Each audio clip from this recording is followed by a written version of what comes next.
Hi gang, this is Mr. Slybaugh, and this is a drum lesson for page 16 in our book.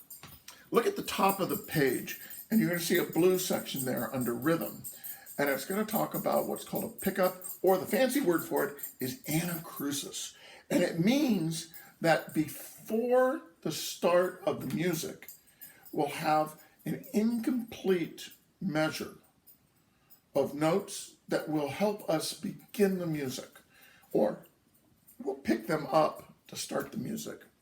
And oftentimes you're going to see that the note values in the pickup or anacrusis, the incomplete measure, are stolen from the last measure of the piece. Longer pieces maybe not, but certainly in the shorter ones. And they usually are only a count or two, maybe 3/8 notes, but you'll see that later. Right now, we're just going to use one count for that.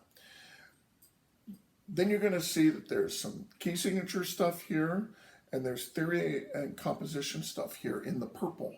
And I think what's important for you to understand at this point is theme and variations.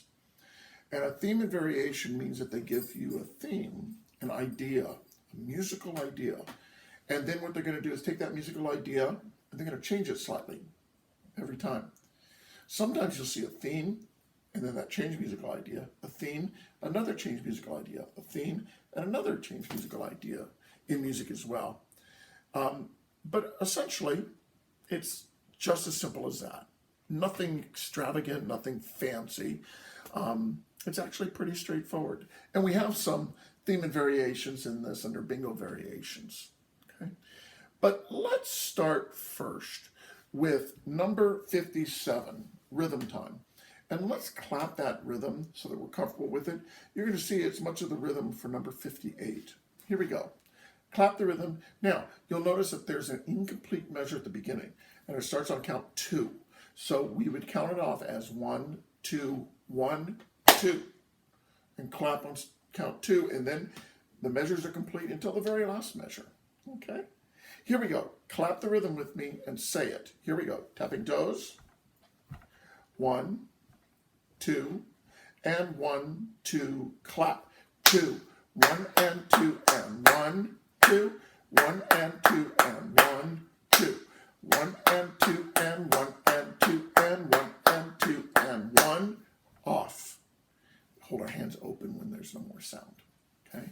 On both rests and at the end of the piece. Rewind this and practice this several times till you get the rhythm correctly. And notice that I'm saying 1 and 2 and 1, 2. I'm saying the eighth notes as 1 and then on the downbeat of 2 in 2/4 time, 2 and. If I were to do that in 4/4, it would be 1 and 2 and 3 and 4 and. If I were to do it in 3/4 time, 1 and 2 and 3 and. Okay, let's try playing slowly number 58. Boil the cabbage down. Now we'll be all the way at the bottom on the snare drum part. And you'll notice that there's accents, paradiddles, and flams and buzzes. There's still the rhythm behind it. Drumming is all about rhythm. The flams and the accents and the buzzes, well, they just make the rhythm sound more interesting, but they don't change the rhythm, not significantly, okay? Here we go. I also am going to tell you, don't worry about the sticking right now. Get the rhythm correct. And we're going to take it slow, and then I'll play a second version faster, and I want you to practice it until the rhythm is correct. Then go to the faster one.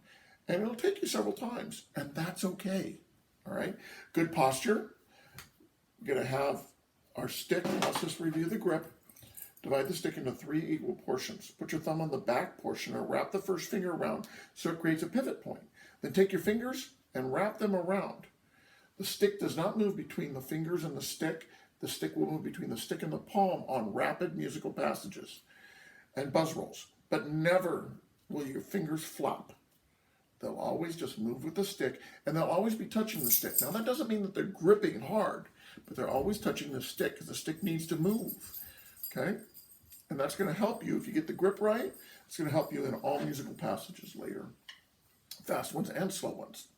Here we go. So, good posture behind the drum, straight, standing up straight behind the drum. Our sticks are just slightly above the drum head, and they have a slight downward slope, and they're making a V. Okay? And we're going to start on count 2. Here we go. Tap your toes with me. 1, 2, and 1, and 2, and 1. 2, 1, and 2, and 1, 2. 1, and 2, and 1, 2. 1, and 2, and 1, and 2, and 1, and 2, and 1. See how it was the exact same rhythm as 57, but they added a few things, okay? So a flam, and they added a buzz. And when you play a buzz, you want the sound to be even throughout. So which means you have to make sure that your fingers are touching the stick, and the stick's going to move a little bit here.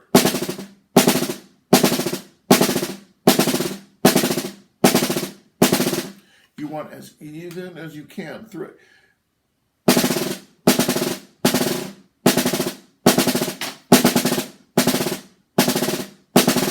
Okay? Now, I want you to practice that slowly with the sticking until you can get it comfortable. Then go to this next version, which will be faster. Okay? 1, 2, and 1, and 2, and 1.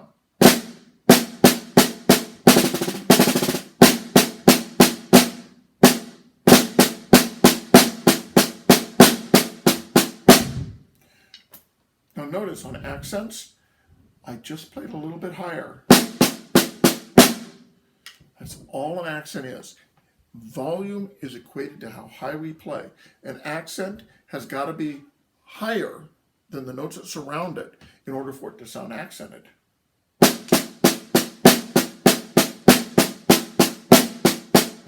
I do not hit harder, ever. I just play higher. And I play the notes around it lower, and all of a sudden that note stands out, and then it becomes accented. With a flam, and you're going to see that a flam has 2 notes, one low, one high, and I play them exactly like I would play a tap. But because one note's lower than the other, it gets to the head a little bit faster, a little bit sooner, and that's what creates the flam. The grace note is a low one, and the tap is a higher one. And we say literally the word flam, that's where the name came from, and it sounds like the flam. Pretty cool, huh? Okay, let's go on. We're going to go to bingo variations. Turn your snares off, okay? And look now at the lowest one. There's 4 staves. Look at the lowest one. It says SDBD, okay? And there's a rhythm there. And there's a pickup on count 4. So it begins on count 4. And we're going to say the rhythm. Remember, rhythm first, because that's what drums do. We play rhythms. Here we go.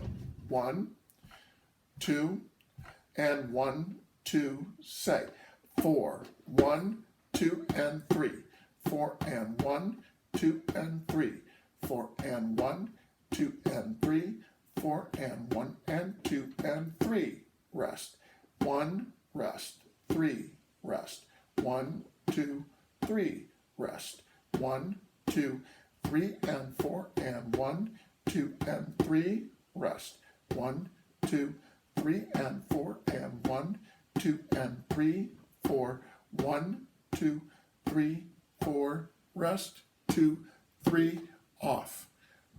The last measure only has 3 counts in it because there's a pickup. They stole count 4. They put it at the beginning. Okay. Now we're going to take it slow. Work on the sticking. Don't get me wrong, but we're going to take it slow. And it's always important, regardless of what the sticking is, that the rhythm is correct. The rhythm must be correct. Play it low and controlled. Hold on to the stick, okay? Here we go. Slowly. Make sure that you have good posture behind the drum, that your both feet are flat on the floor, shoulder width apart, that we have a pivot point on our stick, that the fingers are rolled around, that we're making a V that is slightly above the drum surface. We're not playing really high, and we're certainly not letting go of our sticks and flopping around or doing these funky whips and stuff like that. We're just playing smooth and relaxed and controlled. Okay, here we go. 1, 2, and 1, 2, 3, 4, 1, 2, and 3, 4, and 1, 2, and 3, 4, and 1, 2, and 3, 4, and 1, and 2, and 3. Rest. Flam, rest. Flam, rest. Flam, flam, flam, rest. Flam, left, flam, right, right, left, 1 and 3, rest. Flam, tap, flam, tap, tap, tap, 1, 2, and 3, 4, 1, 2, 3, 4, rest, 2, 3. Okay? Slow and smooth. The rhythm was always there. There were just some flams in there. I even made a sticky mistake if you could find it. But so what? The rhythm was there, and it still sounded great. Okay? And it was a minor mistake. Now, I want you to practice that several times. I want that rhythm to be perfect. And then, let's see if we can try it a little bit faster. You can go to this next one. Just a tiny bit faster. But the rhythm has got to be correct. Otherwise, all those flams and those stickings, they don't matter. If the rhythm's wrong, we don't have a rhythm anymore. Okay, here we go. Good posture, proper grip, fingers are touching the stick. Okay, not hard, not gripping super hard. We're making a V, and it's slightly above the drum surface, just a tiny bit. Here we go.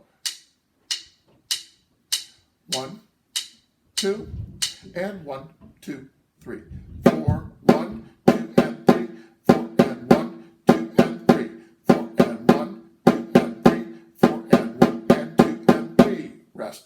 1, rest. 3, rest. 1, 2, 3, rest. 1, 2, 3, and 4, and 1, 2, and 3, rest. 1, 2, 3, and 4, and 1, 2, and 3, 4. 1, 2, 3, 4. 1, 2, 3. How'd you do? Now remember, we're going to build up gradually to that. So if it's not perfect, go back and do it slowly. Okay? All right, now let's look at number 60, the drums private lesson. And this involves buzz rolls. So we want to make sure that we're getting those correct. Okay?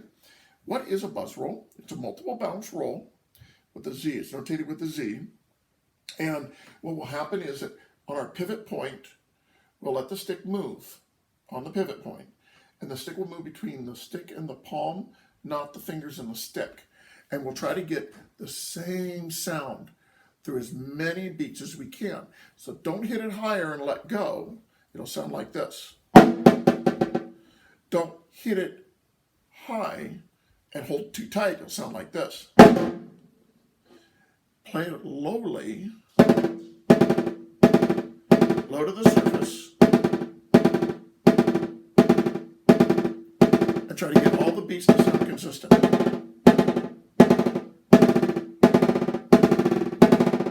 Now you'll notice that it starts to tail off at the end. That's normal, but we want to see how many of those beats we can keep consistent, because as it goes faster, the tail off portion will go away.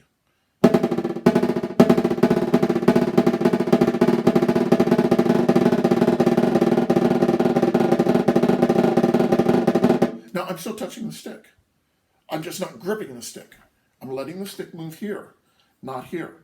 Now why am I touching the stick? Because when I have to play a passage after a buzz roll, I need my fingers. That's how I stop the buzz roll. And I don't slap it, I just gently grab it. Now this is going to take some practice, but do it the right way and you're going to get it right. Okay? Now let's look at number 60. The rhythm's pretty simple. Let's say that first. 1 and 2, 3 and 4, 1 and 2 and 3, 4. 1, 2 and 3, 4 and 1, 2 and 3, rest. One more time. Say it slowly. You'll see there's a repeat sign on it, so certainly repeat it. But I'm just demonstrating for once. 1, 2, say the rhythm. 1 and 2, 3 and 4. 1 and 2 and 3, 4. 1, 2 and 3, 4 and 1, 2 and 3. Rest. Now let's try buzzing it. Okay? Sticking's not so important. The rhythm is important, and focus on the quality of the buzz. Make sure that it sounds consistent, that it's not accented, that the space between each one of the notes is consistent and smooth and sounds good. Okay, here we go. 1, 2, and 1 and 2, and ready is now.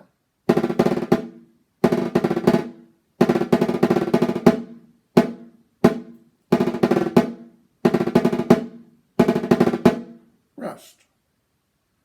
I want you to practice that multiple times till you get very comfortable with the buzz roll. Okay. Now this ends this page, so make sure before you move on that you can play this page very, very well and accurately, and that all the rhythms sound good before you move on to the next page. Okay.